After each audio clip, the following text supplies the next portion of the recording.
हम लक्ष्मी चौधरी अहाँ सब गोटे के प्रणाम करे छी।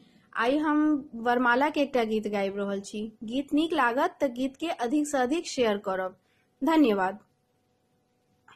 लाला गुलाबा का माला हे सखिया, रघुवर के मंद मुस्कान।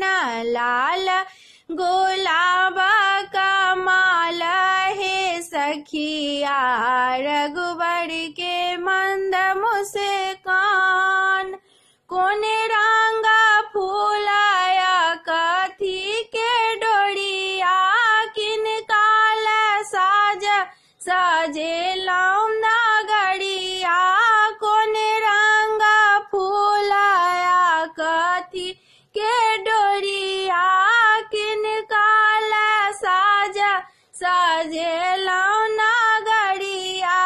कोने संगा रघुवर के लागल सिनहिया, रघुवर के मंद मुस्कान।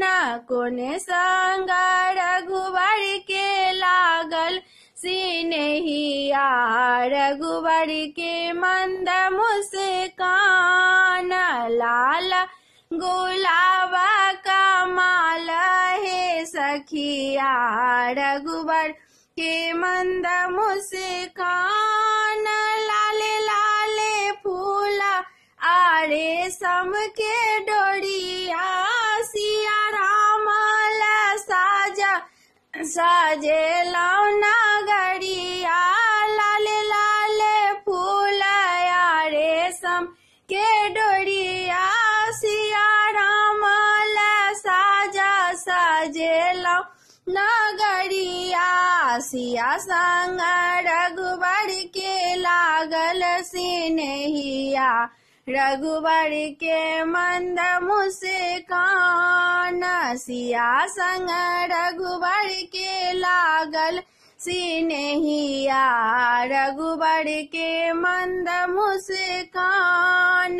लाल गुलाबा का माला हे सखिया, रघुवर के मंद मुस्कान।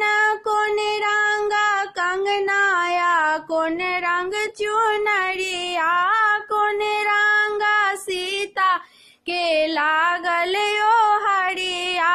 कोने रंगा कंगनाया, कोने रंग चुनरिया, कोने रंगा सीता के लागल ओ हरिया।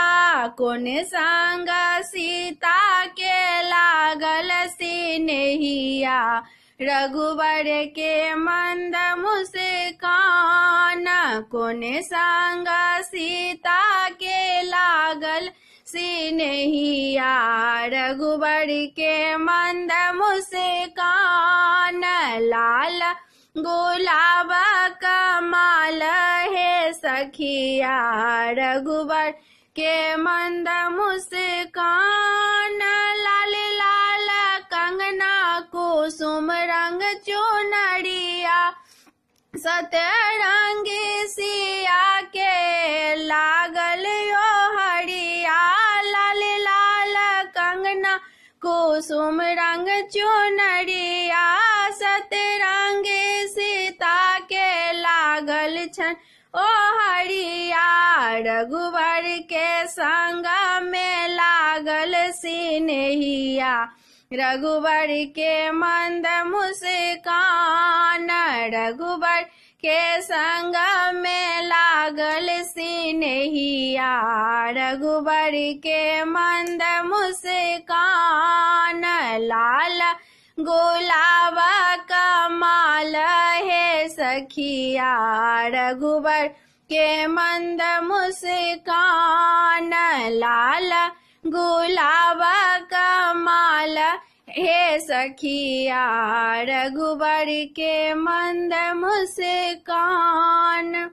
धन्यवाद।